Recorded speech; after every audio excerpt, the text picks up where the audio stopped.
Oferecimento.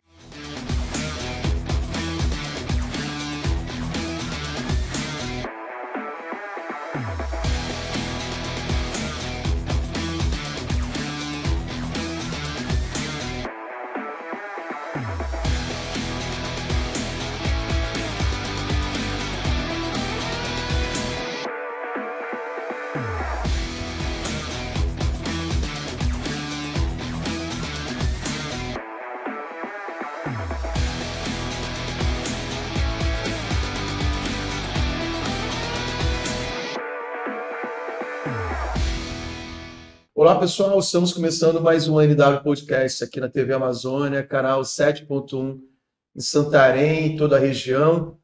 Muito obrigado por sua audiência, sejam bem-vindos. E hoje nós teremos um tema muito importante para falar com vocês, porque estamos no mês de outubro e se tornou uma data sazonal de um tema muito importante para a sociedade, principalmente no envolvimento com as mulheres. E o programa de hoje, se prepare que teremos muitas informações, teremos uma parte sim, de instrução importante sobre esse assunto. E antes de apresentarmos a nossa convidada, a Ailson vai dar uns recadinhos importantes para vocês. Verdade. Você, primeiro, muito bom estar aqui novamente, muito bom estar ao lado do pastor Luciano, e é muito bom ter você aí nos acompanhando, especialmente você que nos acompanha também pelo YouTube. Você que nos acompanha pelo YouTube, dá uma moral para a gente, se inscreve no canal da TV Amazônia, ativa o sininho de notificações para você ficar por dentro de toda a programação aqui da TV Amazônia que nós colocamos lá no canal do YouTube também. Você não pode deixar, você deve, por favor, é melhor usar a palavra afirmativa, né?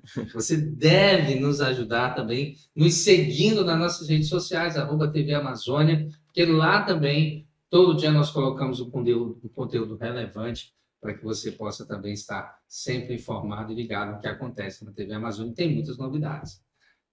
Ok. Então, pessoal, agora nós vamos ter a vinheta de apresentação da nossa convidada. Em seguida, nós começamos essa conversa que vai ser incrível.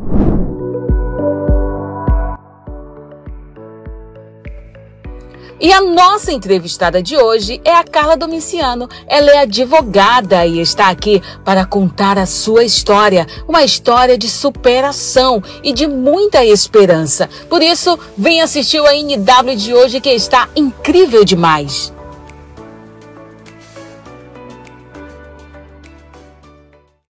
Carla, seja muito bem-vinda ao nosso programa. Obrigado por ter atendido o nosso convite.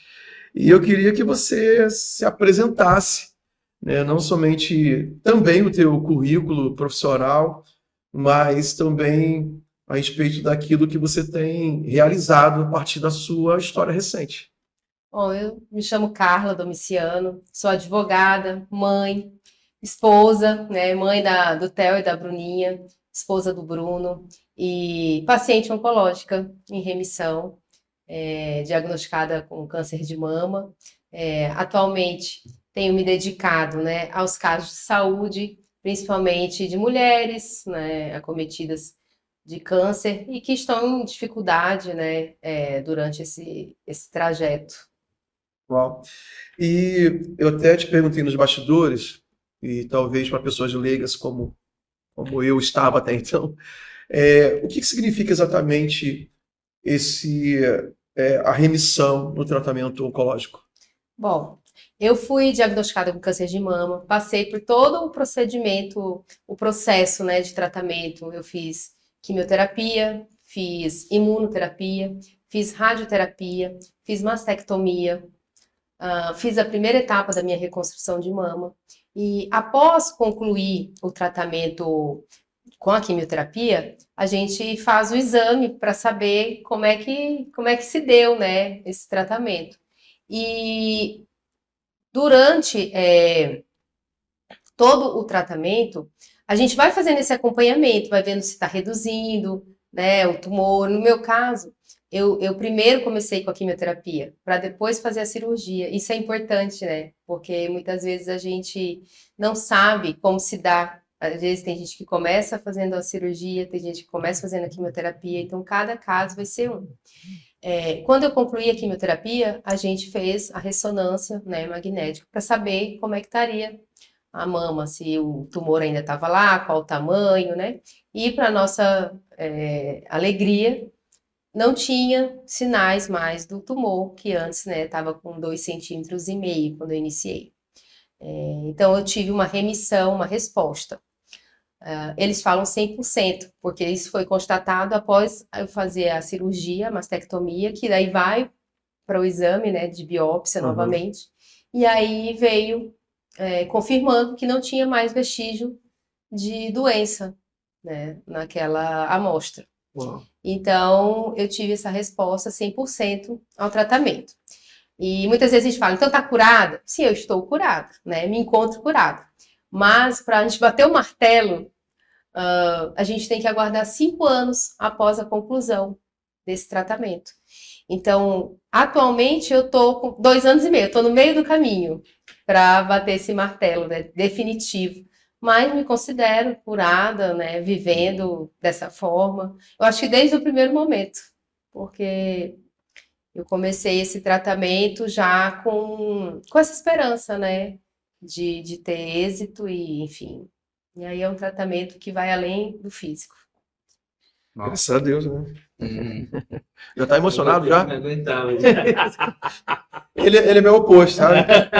Ele é um montanha-russa de emoções. Começa que são tantas coisas, eu não sei se é para eu falar assim, sem parar, ou se é para... Não, a gente vai conversando, fique à vontade. Conversa aí é importante, porque também, por exemplo, está sendo muito esclarecedor. Porque toda vez a gente escuta estou em remissão, aí beleza, aí a gente está curado, aí é bem importante você falar isso, porque e essa palavra especialmente que é fantástica que você usou aí, que é esperança, né? Nós já entrevistamos a doutora Calixto aqui e ela falou muito sobre isso. Eu não estava no dela, né? Não, isso foi só eu?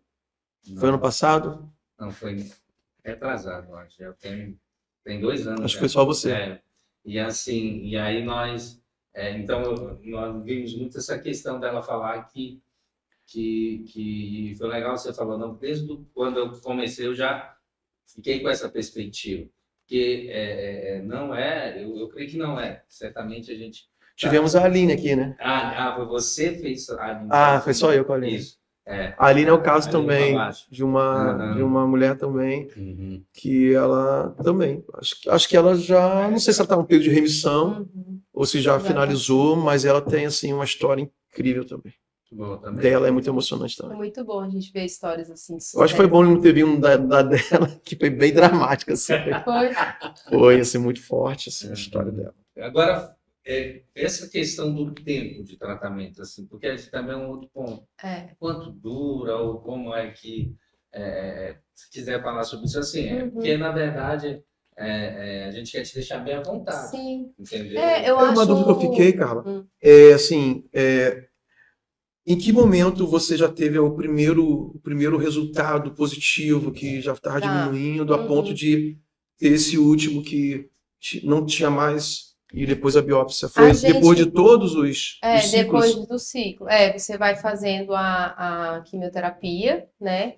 E aí a gente ia fazendo o autoexame. A médica palpava, porque assim, no meu caso, a gente sentia o nódulo, né?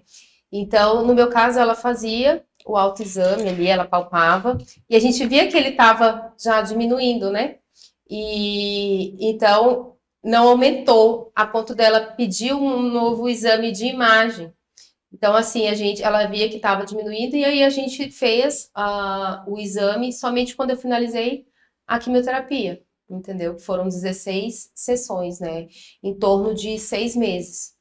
E assim, eu falo porque a medicina, ela evolui, né? O câncer de mama, ele se divide em vários subtipos de câncer, né? Então, quando a gente faz ali, fez um autoexame, ou fez um exame preventivo e detectou algo diferente, procurou o seu ginecologista, geralmente a gente vai no ginecologista, né, a mulher, e ele encaminha para a mastologista. Ela vai verificar a necessidade de fazer uma punção ou de fazer uma biópsia. No meu caso em específico, eu posso falar, né, de mim, ela fez uma punção na hora da consulta, que não dói, uma agulha, como o nódulo era bem ali palpável, ela fez uma punção, né, com uma agulha fininha, aí ela já viu a cor do líquido que saía, ela já viu que era um líquido suspeito, que é vermelho, né, tipo sanguinolento. E aí ela já marcou 2 dias depois a coleta da biópsia, que já foi uma biópsia guiada com ultrassonografia, né? Fez essa coleta, eu esperei, isso foi final de ano, né? Foi início de dezembro. Mas assim, a minha cabeça tão focada em outras coisas, que eu não estava preocupada com isso, sabe? E aí eu morava em Altamira na época, né? E aí a gente estava abrindo meu esposo ia abrir uma empresa aqui, então a gente estava indo, voltando sempre para Santarém, minha família mora aqui. E aí, nas vésperas do Natal, eu recebi lá uma mensagem que meu exame estava pronto, né?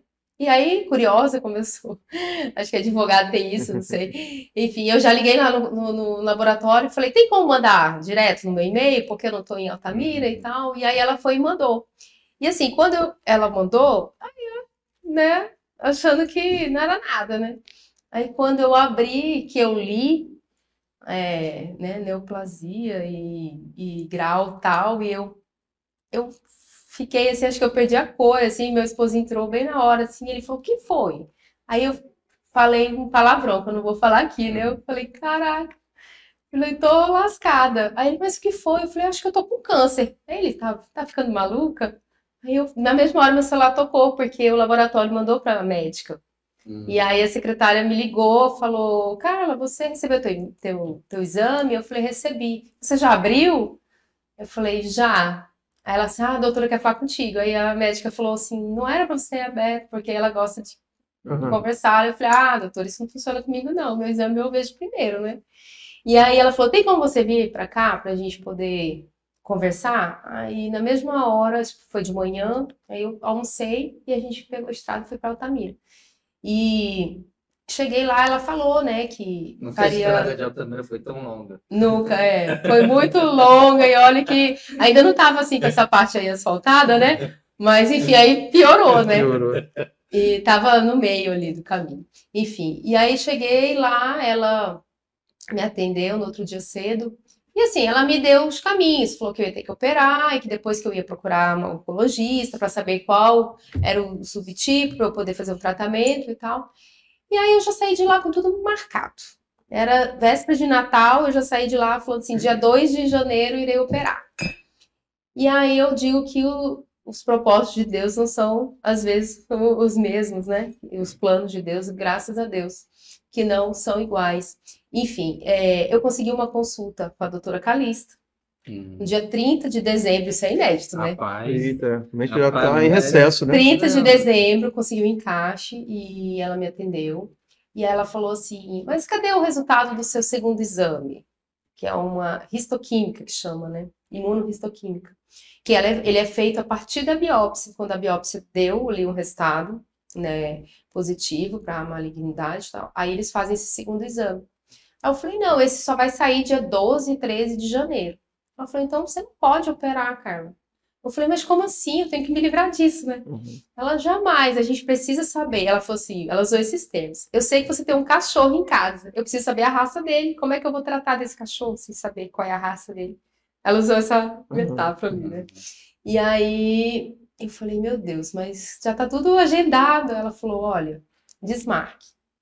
E aí eu te falei, eu tava com uma viagem pro Rio marcada, né? Para passar ali a virada de ano e tudo. E aí meu marido falou assim, olha, não tem o que fazer, vamos pro Rio.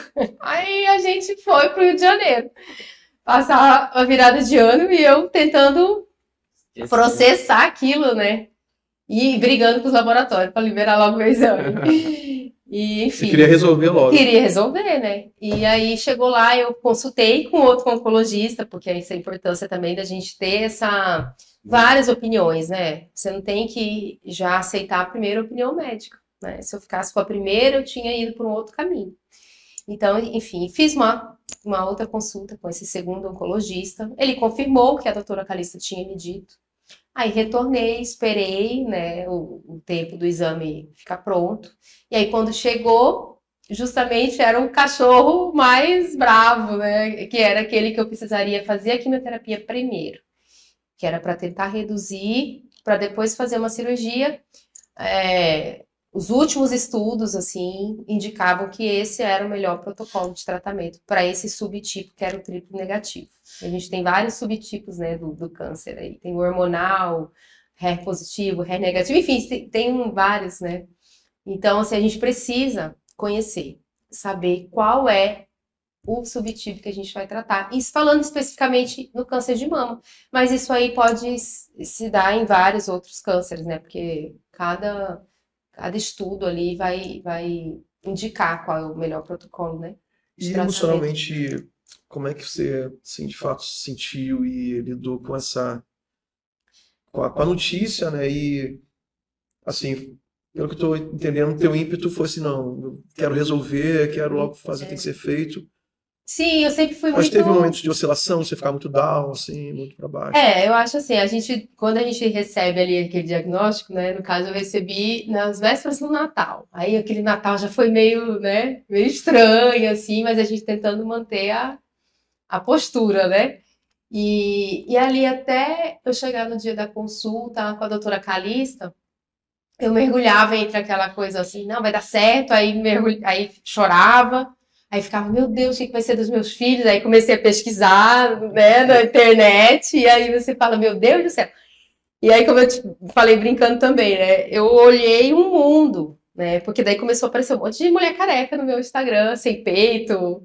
Então, enfim, eu comecei a pesquisar e eu vi, assim, que era um mundo muito maior do que eu imaginava, né, e que eu não estava só. Aí fui vendo os cases de sucesso, porque a gente tem que focar nisso, né? A gente não pode focar só no que não deu certo, né? Aí comecei a focar nos cases ali de sucesso, nas carecas bonitas, entendeu? Que eu falava, olha, se eu ficar careca, eu vou querer parecer com essa moça aqui. Enfim, e aí foi quando fui começando a acalmar o meu coração. E a fé, porque eu acho que hoje em dia já é comprovado isso, assim, né? Que a fé num tratamento, seja qual for, ele vai ser 50% na balança, né? Porque é a sua esperança, a sua fé e a mente que domina o resto, né? Verdade. Então, assim, eu tive esses momentos de tristeza, mas eu acho que não é de tristeza, é de medo, que a gente é ser humano, né? E aí é normal. Agora a gente não pode permanecer inerte, né? Eu fui buscar, eu queria resolver. Como é que a gente vai fazer? Tá, agora eu já sei que eu tenho aqui, o que eu vou fazer para resolver?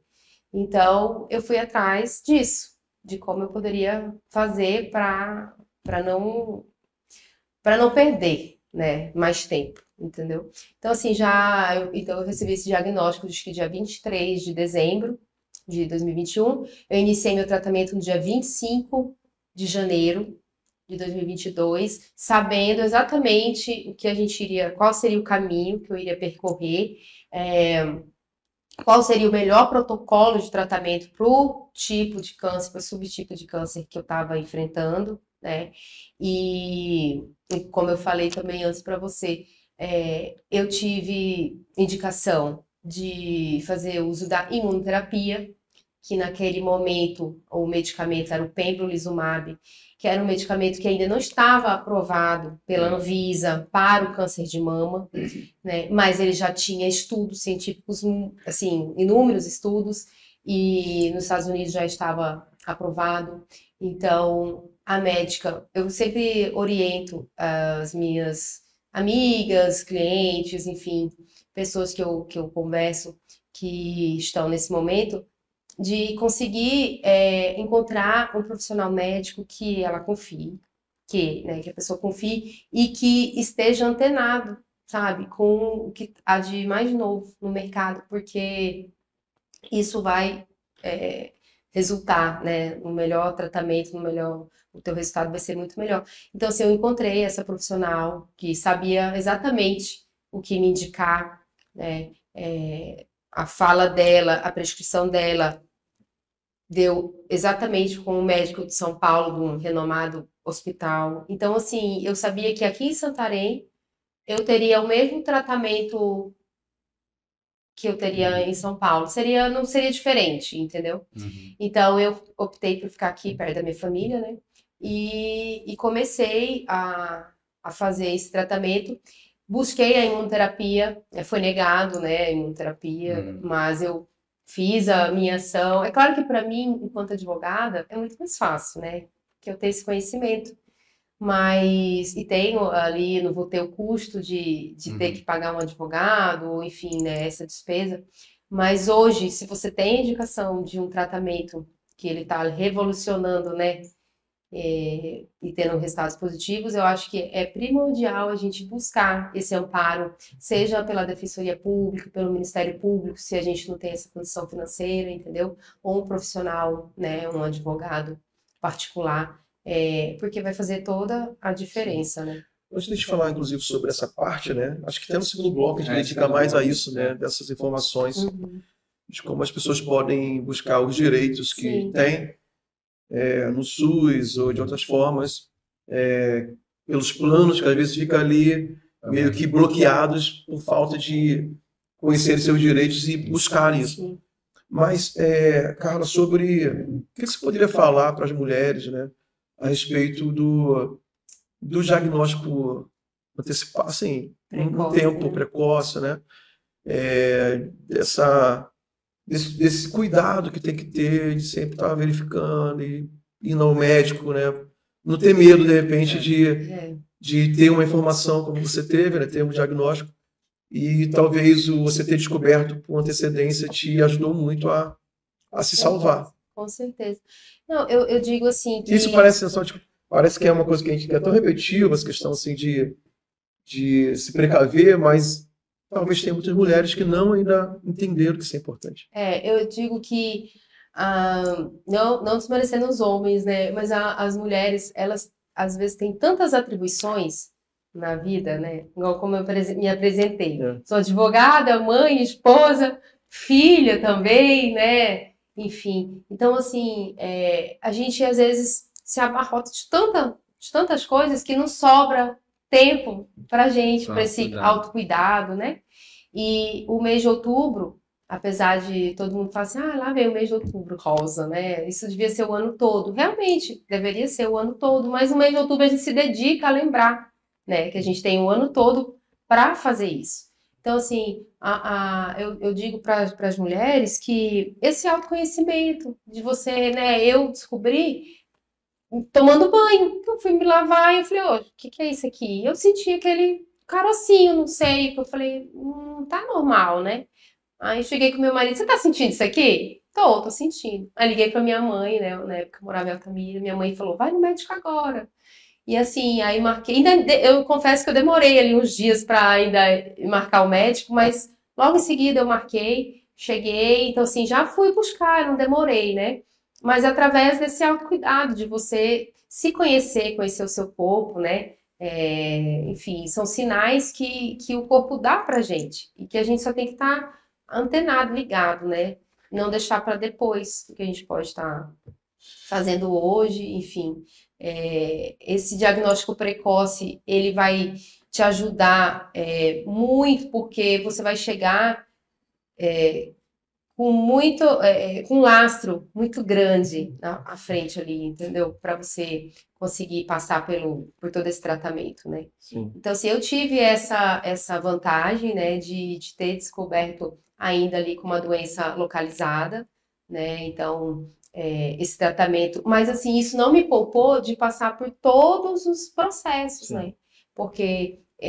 nos autos ali dos meus 39 anos, nunca esperava, né, ser diagnosticada com câncer de mama, mas eu passei, né, pela quimioterapia, como eu falei, imunoterapia, mastectomia, eu optei, foi uma indicação e eu também quis fazer essa mastectomia total, por conta da minha idade e com aquele receio de ter uma recidiva. Então, assim, no meu caso, foi prescrito e eu aceitei isso muito bem, não é demagogia.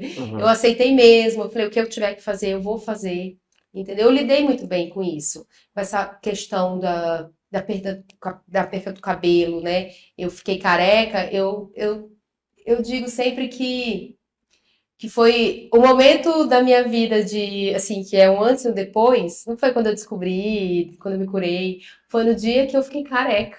É engraçado isso, porque quando eu me olhei no espelho, sem essa moldura, né, dos cabelos, que para a mulher é tão importante, né, parece que eu enxerguei, assim, uma coisa além, sabe, assim, eu enxerguei a minha, parece brincadeira, assim, mas, eu sei lá, eu enxerguei minha alma, assim, eu falei, meu Deus, essa sou eu, né? Me ajuda a passar por isso.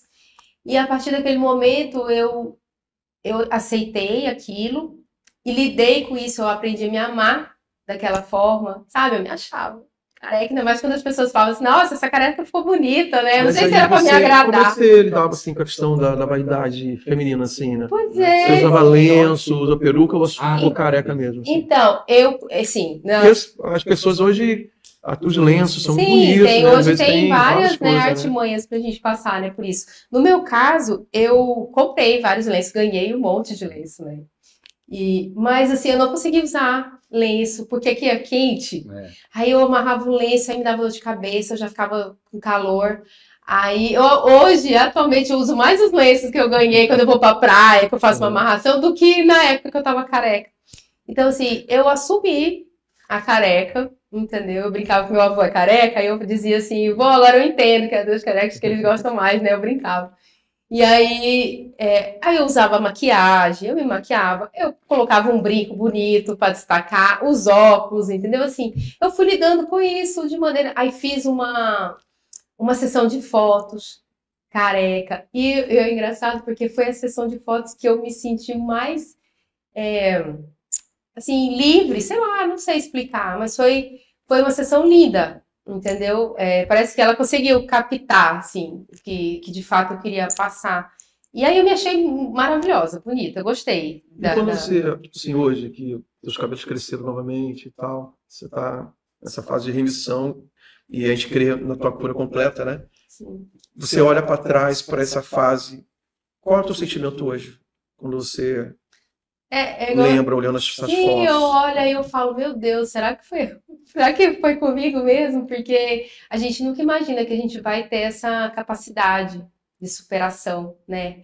E eu não sei se dá tempo da gente contar tudo, mas assim, eu passei por várias fases, né? Eu passei pela fase de ficar careca e superada muito bem. Depois eu passei a fase de ficar sem seio, né? Eu fiz uma reconstrução mamária imediata, né? Quando eu fiz a mastectomia. No entanto, eu tive um problema na cirurgia, no pós ali, e aí eu optei por remover a prótese, porque eu iria passar pela fase de radioterapia, então eu queria estar assim, apta a fazer sem problemas. Então eu optei a ficar sem o seio, né? Tirar a prótese naquele momento.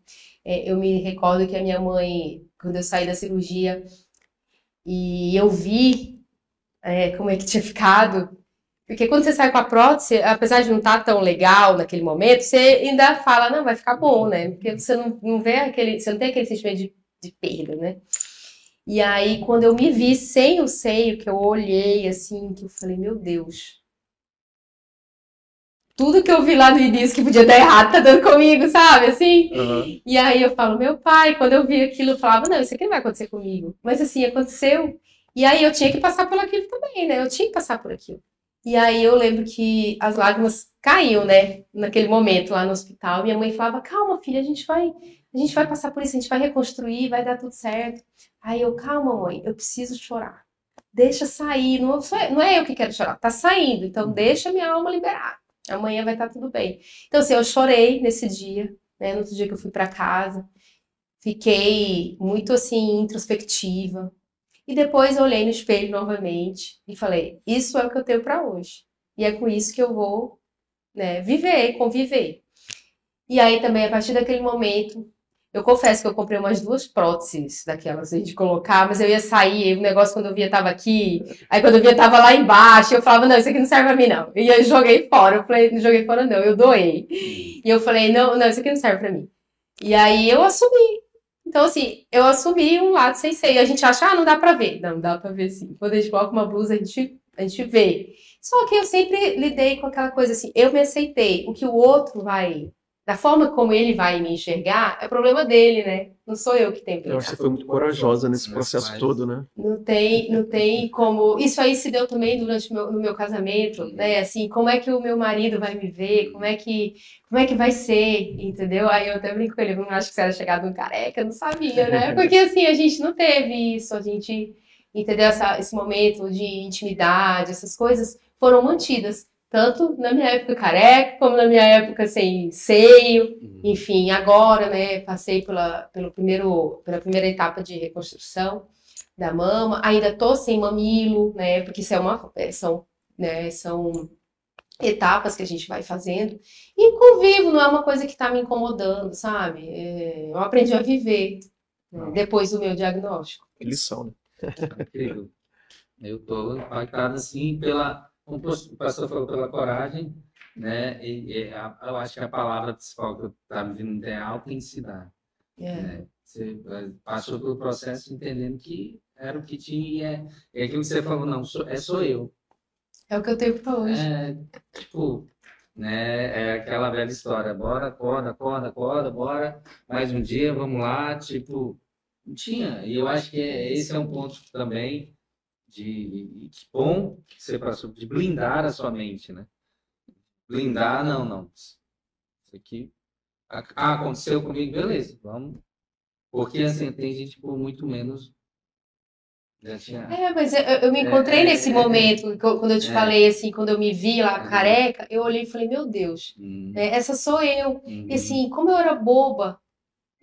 Não desmerecendo as pequenas coisas, porque eu acho que tudo na vida da gente é aprendizado. Mas às vezes no meu pessoal, às vezes eu me questionava, às vezes eu me colocava para baixo por questões tão pequenas, sabe? E aí quando você tá com aquela batata assando na mão e que depende de você, grande parte daquilo, né? Porque tem dias que você não vai querer levantar. O processo é difícil, igual eu falei, não tô romantizando não, porque foi um processo muito difícil. Eu tive reações à imunoterapia, então eu perdi quase o estômago todo nesse processo, né?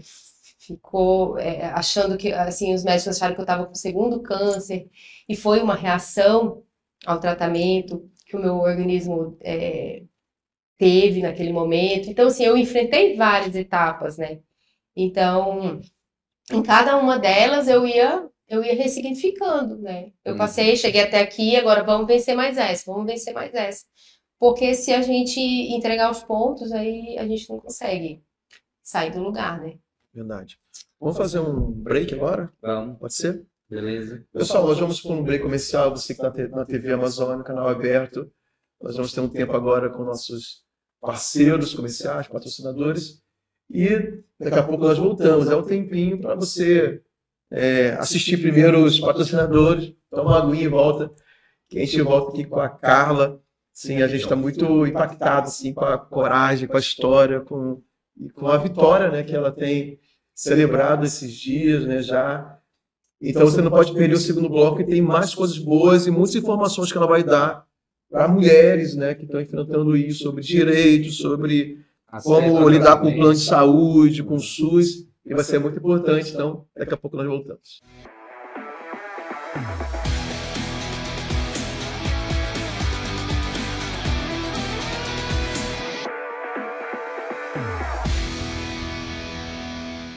Ok, pessoal, estamos voltando para o NW Podcast e hoje nós estamos com a Carla.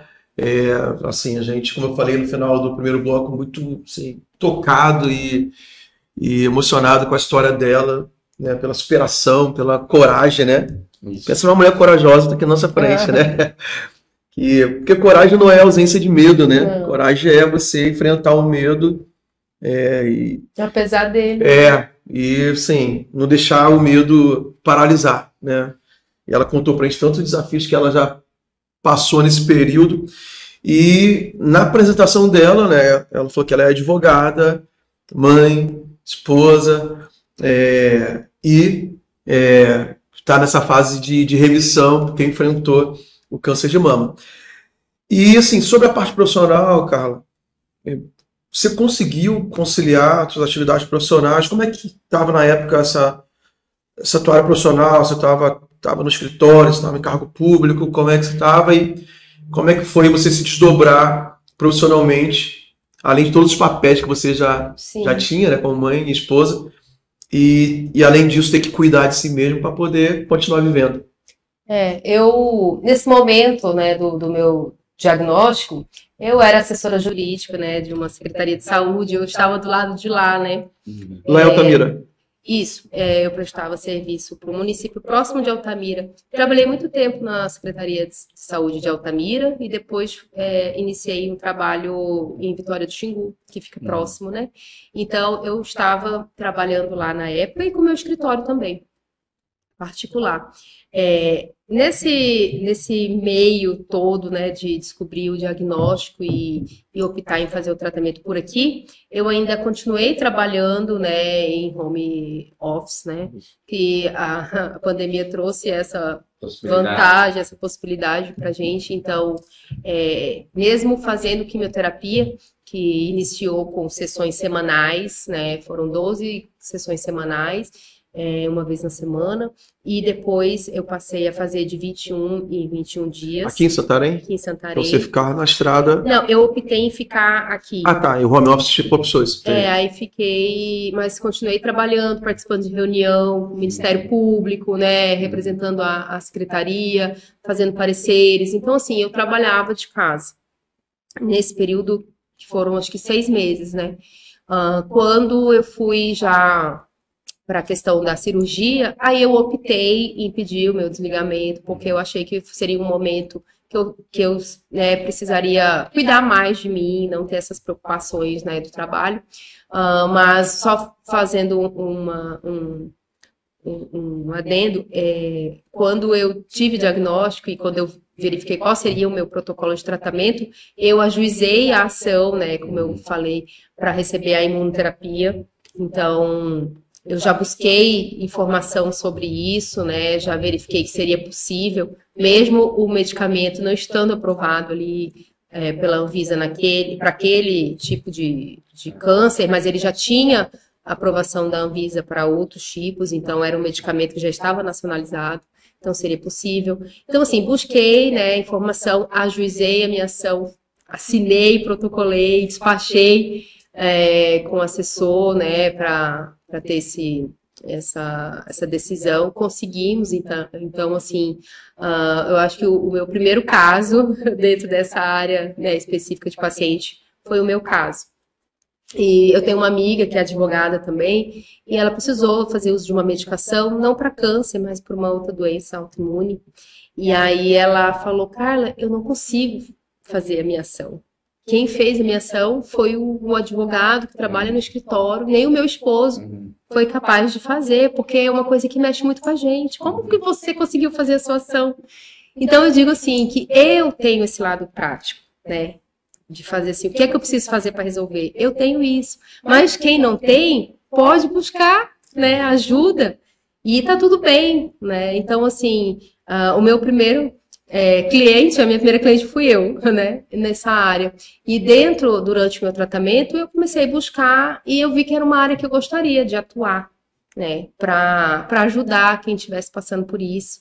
E como eu já lidava com essas questões de saúde, advogando para secretarias de saúde, né, eu já conhecia esse mundo do SUS, né, muitas vezes eu tinha um olhar mais humanizado para as demandas que chegavam, que eu não só contestava, igual eu te falava, né? Assim, eu contestava, mas em paralelo eu ligava lá para a regulação: olha, como é que está o caso dessa paciente? Tem como a gente resolver? Entendeu? Eu ligava às vezes para o médico, eu cheguei a colocar a paciente no meu carro e levar lá para o hospital. Avalia essa paciente para mim, ela tem uma liminar, não era por conta da liminar, era porque realmente a dona Joana, ela precisava daquela cirurgia, entendeu? E depois receber mensagens dela, depois de meses, assim: Carla, aquele dia que eu saí de casa, Deus disse que eu ia encontrar um anjo. Claro, eu não sou anjo, estou longe de ser, mas é legal a gente receber esse feedback, porque você sabe que o seu trabalho, ele não está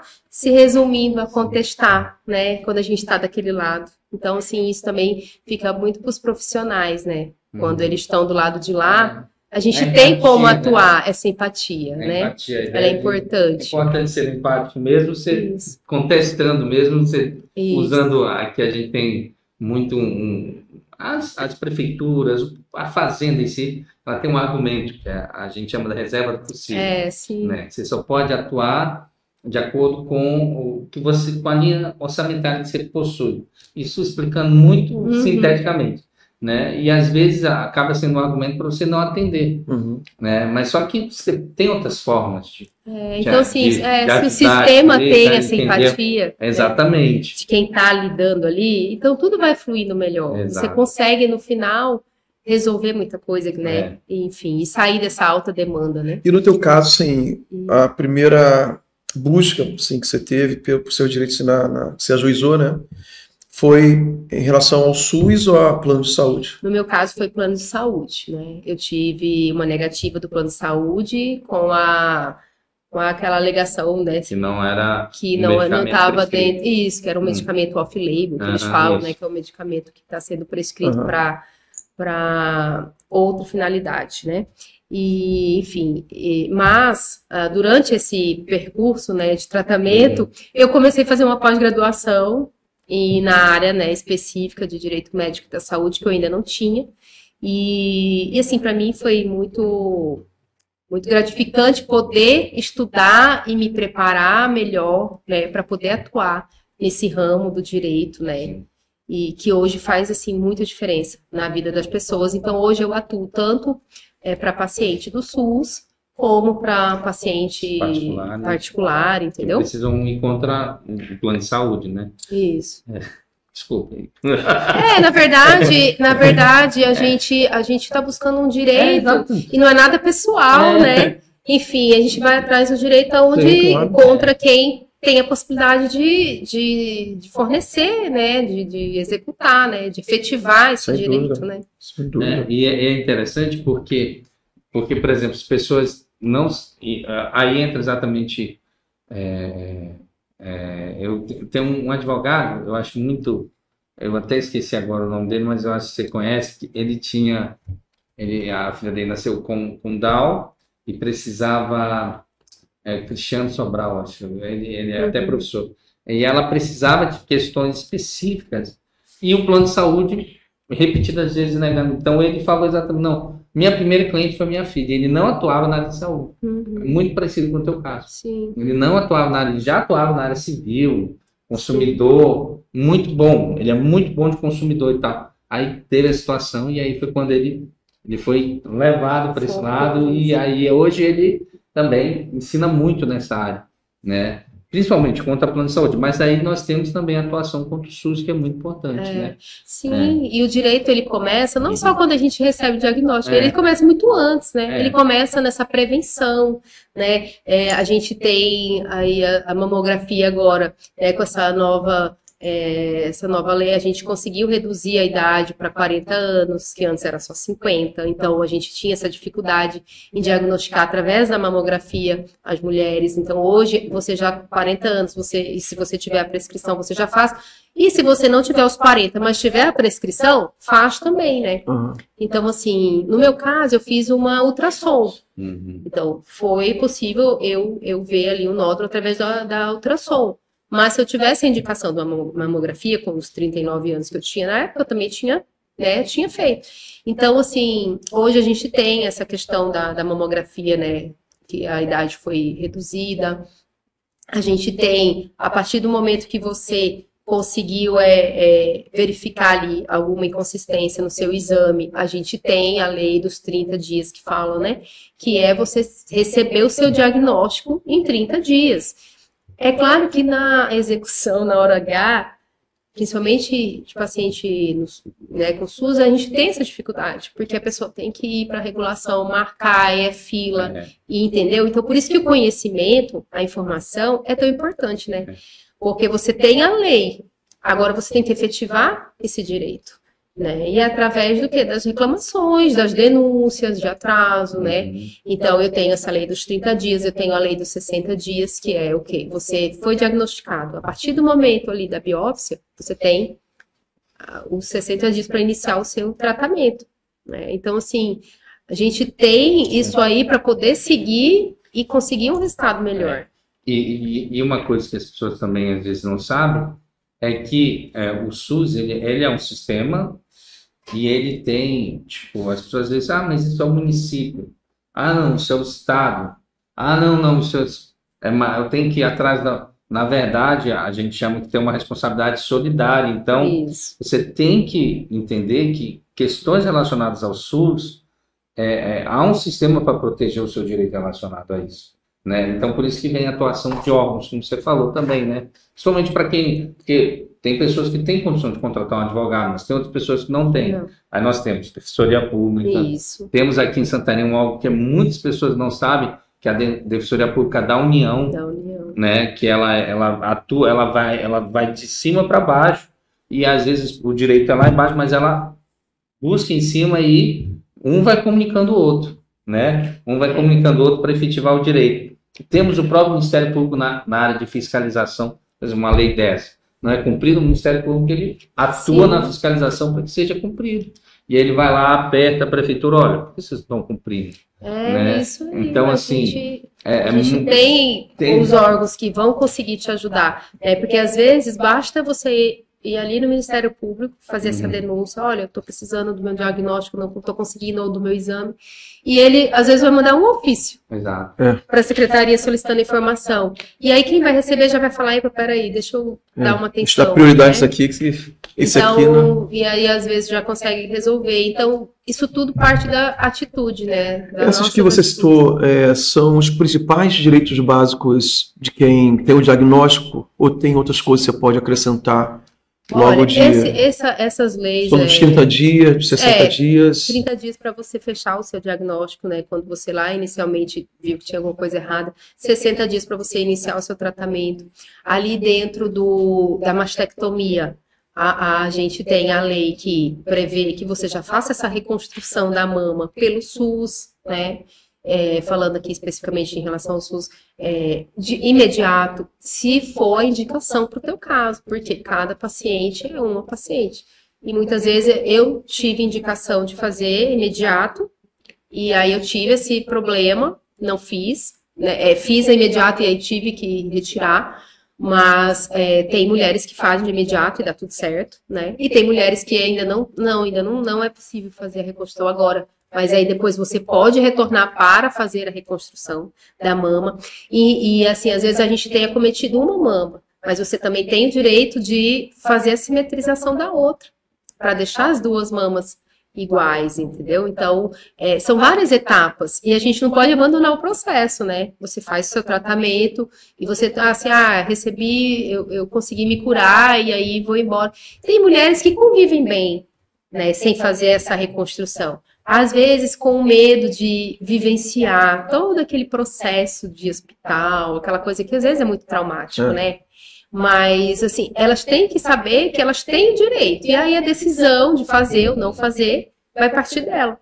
E, principalmente, a gente até estava falando sobre isso antes, os cuidados paliativos para pacientes que são diagnosticados já numa fase um pouquinho mais avançada. Isso também não quer dizer que ela está fadada à morte ou né, enfim, ela tem que receber esse cuidado paliativo desde o diagnóstico, né? O cuidado paliativo ele não está restrito a quem está em fim de vida ali, nos momentos finais de vida.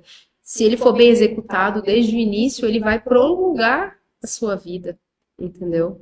Então, assim, a gente vê histórias, assim, bem recentes de pacientes que receberam um diagnóstico, tiveram várias metástases e aí depois estão há 17 anos convivendo com o câncer, é um acelera e freia constante, né? Então, assim, faz tratamento, o tratamento controla, aí você vive, aí você vai vivendo durante todo esse processo, né? E isso aí melhora a qualidade de vida do paciente. Então, esse cuidado paliativo envolve Vários profissionais. Envolve os terapeutas, envolve os fisioterapeutas, envolve os nutricionistas, Psicólogos. né? Envolve, é um exército, na verdade, né? De acolhimento e dentro desse tratamento. E que deve ser feito, né? A gente, como eu tinha colocado, a gente vai estudando mais sobre a morte para a gente entender a vida, né? No meu caso foi assim. Aí às vezes eu falo, cara, acho que vai ser meio melancólica, né?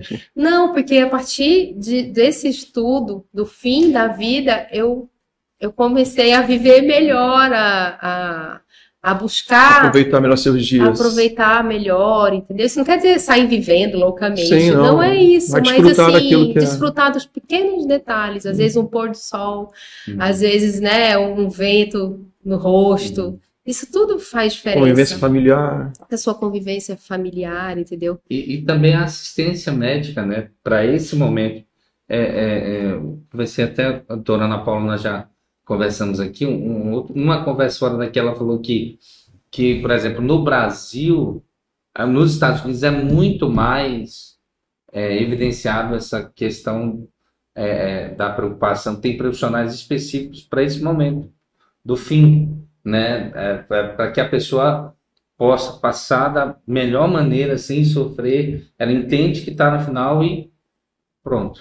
Mas aqui no Brasil ainda precisa, ela diz que é uma coisa que ainda precisa ser mais trabalhada, porque é um direito. Entendido, é um direito. Esse tratamento multidisciplinar, ele tem que começar desde o seu diagnóstico, e não quando você já não tem mais o que fazer. Quando fecham-se as portas e digo, vá para casa. Não é ali que vai começar, né? O tratamento paliativo. Ele começa lá no início, né?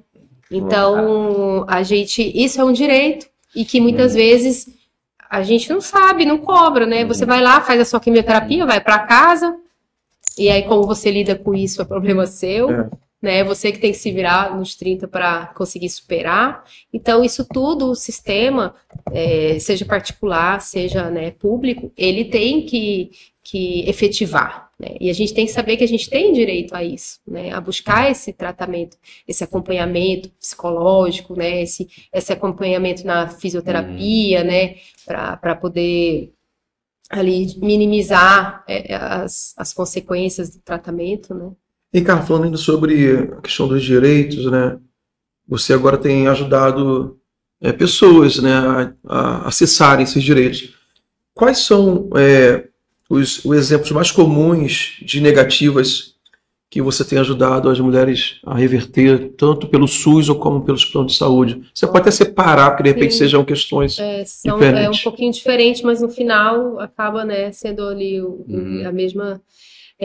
recentemente, eu vou falar sem citar nomes, claro, tive uma paciente que ela tem câncer de mama metastático, né, diagnosticado, acho que também ali próximo do meu, 2021, se eu não me engano. E ela estava desde outubro esperando uma medicação que a médica indicou, que é uma medicação com um custo um pouquinho maior, mas que já está incorporada ao SUS, né? Assim, todos aqueles estudos, com a Unitec, enfim, eu não vou estar falando de termos técnicos, né? Mas ele já está padronizado, ele já está incorporado ao SUS, o SUS já deveria estar fornecendo.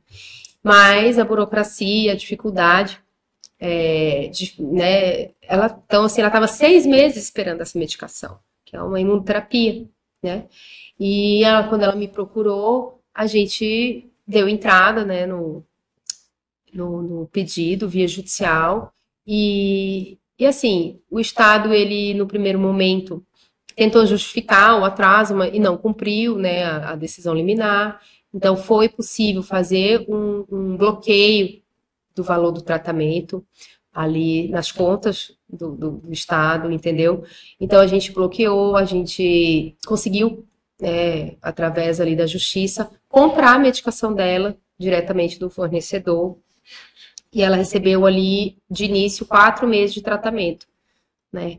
Então, o que eu estou querendo dizer com isso? Que é uma ação contra o SUS, que muitas vezes a gente acha que vai ser muito difícil. Realmente não é fácil, né? Porque hoje os nossos tribunais superiores, eles Infelizmente, eles estão criando muitos obstáculos para a gente conseguir efetivar os direitos. Então, assim, a paciente nesse lugar de hipossuficiência, ela devia ser mais fácil o caminho dela. E a gente está vendo ao contrário, né? Cada dia que passa, a gente está tendo sempre um degrau a mais colocado para poder conseguir alcançar. Mas com uma boa assistência jurídica, seja da Defensoria Pública, né, do Estado, da Defensoria Pública da União, do próprio Ministério Público, que pode entrar com ação civil, né, nesses casos do SUS, a gente consegue efetivar, porque o direito existe, a prescrição do médico está ali. Então, assim, você consegue cumprir os requisitos. Um a um você vai chegar. O caminho vai ser um pouquinho mais demorado, mas você chega, entendeu? Então, assim, entre a gente entrar com a demanda dela e ela conseguir receber a medicação, foi em torno, acho que, de uns 60 dias, entendeu? Mas ela recebeu. Então, se ela não tivesse... Eu estou citando um exemplo prático meu, porque eu consigo, né, dar mais detalhes, assim, em relação a prazos, né, como é que foi o processo dela. Mas, assim, ela conseguiu. Se ela tivesse aceitado o não, eu sempre digo assim, o não a gente já tem. Vamos correr atrás do sim, né? Vamos acreditar que tem esse sim. E vamos tentar. E aí, assim, tem sido. Então, assim, hoje no SUS, a maior dificuldade, muitas vezes, é dos tratamentos de alto custo, dos tratamentos mais novos, que ainda não estão incorporados, né, ali na lista, dizendo assim, né, do SUS, mas que se tiver comprovação científica, estudos, né, que demonstram, se tiver uma boa prescrição médica, onde ela vai explicar detalhadamente por que é que a paciente tem que fazer uso daquele medicamento, muitas vezes porque todos os que já estão disponíveis já esgotaram ali, ela já tentou e não deu certo. Então, assim, tem os requisitos que o médico, o profissional, ele vai escrever ali no laudo e a gente vai conseguir demonstrar, entendeu? Então, assim, o profissional ali na área jurídica, ele vai conseguir montar esse processo dentro de toda essa história da paciente e dar entrada e, assim... Eu ainda não tive negativa. É claro que a gente vê, né, muitos casos onde, às vezes, por ser feito por profissionais que não têm tanto entendimento da área, pode faltar alguma coisinha e aí dá errado, entendeu? E a questão de TFD, tu já pegou algum caso assim, ter que defender, porque eu até falei para você que eu tive um período de internação, né, em 2017, faz tempo, graças a Deus. E na enfermaria que eu fiquei no hospital público. Tinha 3 outros pacientes, todos os 3 diagnosticados com câncer, diferente, né? Tinha um senhor bem humilde, e lá no hospital que eu fiquei, não foi em Santarém, foi outro estado, inclusive, não tinha o tratamento, não tinha a quimioterapia para ele lá. Sim. E ele estava lá internado, ele estava antes de eu entrar e ficou depois até que morreu. Mas nos dias que eu estava, eu acompanhei a tentativa dele ir para outra cidade, para Belém, inclusive, eu acho, ou outro estado, para fazer o TFD. Mas me deu muita pena, porque ele não tinha muito apoio da família, acho que uma família assim, meio sem estrutura. E pelo que eu lembro, eu não sei se realmente era isso, mas pelo que eu lembro, todos os filhos tinham que assinar a autorização. Aí ficou assim um ciclo sem fim, porque até localizar todos os filhos foi difícil. Aí tinha que ir na sessão lá, acho que de assistência social do hospital. Aí funcionava um período pequeno do dia, aí tinha um que chegava, vinha de outra cidade, chegava, já estava fechada a sala. Sim. E eu estava lá internado com agonia pelo cara, sabe? Burocracia, né? Eu sei que por fim, infelizmente, eu tive alta, ele permaneceu lá e não viajou. Aí eu voltei 2 semanas depois para visitar as pessoas que estavam internadas comigo e ele já tinha falecido e eu fiquei assim, coração na mão, porque ele morreu sem tratamento. A gente, enquanto eu trabalhava na Secretaria de Saúde, o que a gente mais recebia de demanda, muitas vezes era o processo de TFD. Porque a gente mora assim, numa região do Brasil que tem poucos recursos. Limitado, né? E aí o tratamento, o TFD, justamente é o tratamento fora de domicílio. Eu esqueci de falar, obrigado. E a gente, Hoje, quando o município, né, ele não fornece um tratamento específico para a enfermidade, a gente vai preencher o TFD. Fala, tem que preencher o TFD. Então, a gente tem assistência social do hospital ou, né, da unidade, enfim, que vai fazer esse preenchimento com as informações. Geralmente, o município tem esse setor que vai fazer o cadastro e vai ver onde é que tem leito disponível e vai tentar esse leito fora, né? Assim que funciona. Por exemplo, falando de pacientes de Altamira, quando é para oncologia, eles vão preencher o TFD, aí assim, geralmente eles mandam para o Ofiloiola ou para aqui para o hospital regional, né, do Baixo Amazonas. Então, assim, a gente vê a dificuldade muitas vezes das pessoas, porque a gente acha assim, o TFD vai mandar para fora. Não, às vezes o TFD, quando a gente consegue a vaga, né, na outra cidade, e a dificuldade, eles têm que fornecer o transporte, né? Então, assim... Agora, é só para o paciente ou paciente e acompanhante? Então, o TFD é paciente e acompanhante, né?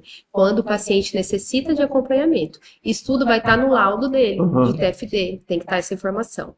Também tem que estar a informação se esse deslocamento dele pode se dar por via terrestre ou por via aérea. É importante colocar isso, porque muitas vezes tem um paciente que ele não tem condição de passar horas e horas dentro de um ônibus, né? Então, ele vai precisar do transporte aéreo. Então, o profissional que vai preencher tem que ter essa empatia, né? E tem que colocar isso no laudo. Então, a gente verifica, muitas vezes, a dificuldade desses pacientes que têm que sair do seu domicílio, aonde vai ficar. Porque, assim, quando é uma internação, a pessoa sabe que ela está indo para se internar. Mas, por exemplo, na oncologia, muitas vezes você vai para fazer uma quimioterapia, você não vai ficar internado. Você vai, faz sua quimioterapia e vai embora, né? E às vezes fica ali um período. Você precisa, às vezes, de ter um amparo num local, né? Um pouso, né? E assim, as diárias desse TFD, porque eles fornecem uma diária, que eles dizem que é alimentação e hospedagem. Mas ela é tão insignificante, agora no momento eu não sei nem especificar, mas assim, na época eu trabalhava é muito baixo. E você não consegue. Então, muitas vezes as pessoas contam com a ajuda de vizinho, de amigos, né, para poder fazer esse tratamento fora, e com as casas de apoio, que é muito importante que os municípios eles tenham essa conscientização de verificar qual é o centro que mais está atendendo seus pacientes e fazer essa casa de apoio, né? Eu sei que vários municípios têm casa de apoio aqui em Santarém, que é um polo, né? Altamira também tem agora uma casa de apoio em Belém, né? Então, assim, mas, voltando à pergunta, essa dificuldade do TFD, se você está encontrando essa dificuldade de conseguir uma transferência em caso de paciente internado, ou de conseguir um tratamento, né, oncológico, enfim, busque a defensoria, busque o Ministério Público, porque essas são as demandas que a gente mais recebia, era essa busca de transferência para outro domicílio. Eu acredito que deva haver também, às vezes, sobre os hospitais, uma pressão política por causa de, que ele falou agora aqui, né, da questão orçamentária, né, e não sei, né, estou falando assim meio que aleatoriamente, mas eu, como acompanhei esse negócio lá, eu achei que houve, assim, má vontade, foi dificultado para ele o acesso. E essa burocracia. Porque não tinha, assim, eles não davam informações completas para aquela família. Sim. Então eles batiam na trave direto. Não, porque falta fulano assinar. Porque vieram, estava fechado lá, centro social. Só que antes não falava assim, senta aqui comigo. Esse documento aqui, leve lá para todos os filhos assinarem, traga só depois que todos assinarem. Hoje em dia, o horário de funcionamento é tal dia, não precisa estar todo mundo aqui. A informação correta, né?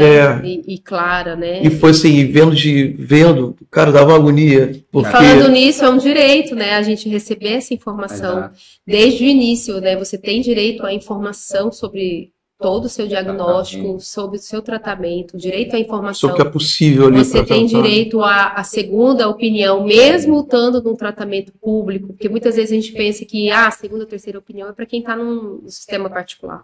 Mas não, no sistema público você também tem direito à segunda opinião, né? Então, isso tudo, direito à informação, né? Direito a receber, a saber o que você, qual vai ser o seu caminho a partir daquilo, né? E essa busca, então, falando especificamente em relação ao TFD, o paciente, quando ele tem uma família, uma rede de apoio, se torna mais fácil, Sim. né? Porque tem quem vai correr atrás disso, né? Agora, quando ele está ali, muitas vezes, só, desacompanhado, aí a gente tem que contar com essa boa vontade do nosso assistente social, que é ele que vai estar tomando essa frente, né?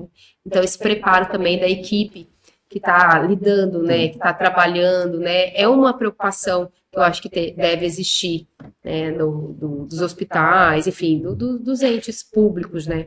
Em relação a isso. Excelente. Vamos finalizar? Cara, eu queria que você deixasse uma mensagem final, assim, estamos no mês de outubro, trazendo, né, mais um ano essa mensagem de alerta, né, e de incentivo do diagnóstico, do tratamento. Agora você vem falando sobre direitos, achei tão importante essa parte do programa, de esclarecer para muita gente que às vezes está perdido, achando que não tem saída, né, para o seu tratamento. Mas eu queria que você, talvez, algum ponto que a gente não tenha falado, que você queria deixar uma mensagem para o final, ou de esperança, né? Já que você é um caso de sucesso, né, na vitória contra a enfermidade, a gente está batendo martelo que já deu certo, que esses 5 anos vai se consolidar a tua vitória. Então você pode ficar à vontade. Bom, primeiro eu quero agradecer novamente, né, a oportunidade de estar aqui dividindo essa vivência, né? Muitas vezes quando a gente se vê ali impactado com a notícia de um diagnóstico, especificamente no meu caso em relação a câncer de mama, a gente se vê muito só, porque muitas vezes não tem ninguém ao seu lado que já tenha passado por isso. Então, a gente tornar isso público, né, e naturalizar essa conversa é muito bom, porque hoje faz parte do nosso cotidiano, né? Quando a gente sai dessa bolha, dessa redoma de vida, que muitas vezes na correria a gente vive, a gente consegue enxergar o que está ao nosso redor e a gente vê que a gente não é nem mais e nem menos especial, que a gente é ser humano e que está todo mundo aqui apto a amanhã ter um diagnóstico. E tá tudo bem, a gente tem que normalizar isso, né? Não é o fim. Eu quero dizer isso, que a gente tem que focar nesse autocuidado, não só físico, mas principalmente o autocuidado mental, o autocuidado espiritual, porque quando você passa por esse caminho, eu acho que vai ser esse conjunto que vai te acompanhar e vai fazer diferença, né, de como você vai sair no final. A cura, no meu caso, ela vai muito além da cura física. E às vezes pode ser até, né, clichê falar isso, ela fala isso porque ela está curada, né, está em remissão. Mas eu não digo isso por conta dessa minha remissão. Eu digo que a cura, para mim, foi a minha cura espiritual, a minha cura mental, sabe? Eu saber do meu autocontrole, do meu poder, sabe? Do poder da minha grandiosidade. De tudo que eu posso fazer, se eu acreditar, de tudo que eu posso fazer quando eu não escolho me vitimizar ou achar que só eu tô passando por isso, por que comigo, né? Eu sempre falo, por que não comigo? Porque eu não sou melhor, né, que o João, que a Maria. Então, assim, a gente tem que parar muitas vezes, né, de achar que tudo é castigo, né? Porque, às vezes, o câncer, ele, com tudo de ruim que ele tem, você consegue extrair as coisas boas, né? Eu conheci várias pessoas maravilhosas nessa trajetória, né, até aqui. Eu consegui ajuda de pessoas maravilhosas, eu ajudei outras pessoas também, né? Eu fui paciente, fui cuidadora, como eu falei, em relação à minha mãe, que minha mãe também foi diagnosticada. Então, assim, a gente conheceu todo, né, do lado de lá, do lado de cá. E resumindo, eu digo que a gente tem que se cuidar, né? Porque hoje o câncer, ele tá vindo, a questão genética é bem pequenininho, né? Eu acho que o externo manda muito mais nessa situação toda, que é como a gente se alimenta, como que a gente faz de atividades, se a gente se cuida, o estresse, né? Então, assim, hoje é focar em você, no seu cuidado, e se essa prevenção, né, toda for para um diagnóstico precoce, que bom, né, que vai dar para você correr atrás do prejuízo e passar por isso da melhor forma possível. Então, a minha dica, não sei se é dica, ou enfim, é isso. É a gente se rodear, né, de pessoas que tenham essas histórias de não é de vitória, mas assim, histórias que vão poder contribuir com o crescimento, né? E com informação de qualidade para a gente. E direito, né? Direito, ele é um dever, né, do Estado, é um dever, e a gente tem que correr atrás dele, né? O direito à saúde, principalmente, é um direito fundamental, garantido. Então, se alguém se deparar, né, com essa dificuldade, busque informação, busque o direito, e é isso. Bom. Vamos lá disso. Beleza, pessoal, mais uma vez obrigado, Carla. Obrigado, pastor. Foi um programa incrível e é isso, você que nos acompanhou até aqui, né? Lembra, se você nos assistiu no YouTube, compartilhe esse link para a maior quantidade de pessoas possível, né? E você também que nos assiste pelo canal TV Amazônia 7.1, obrigado mais uma vez por estar conosco. E até a próxima, no nosso programa NW Podcast.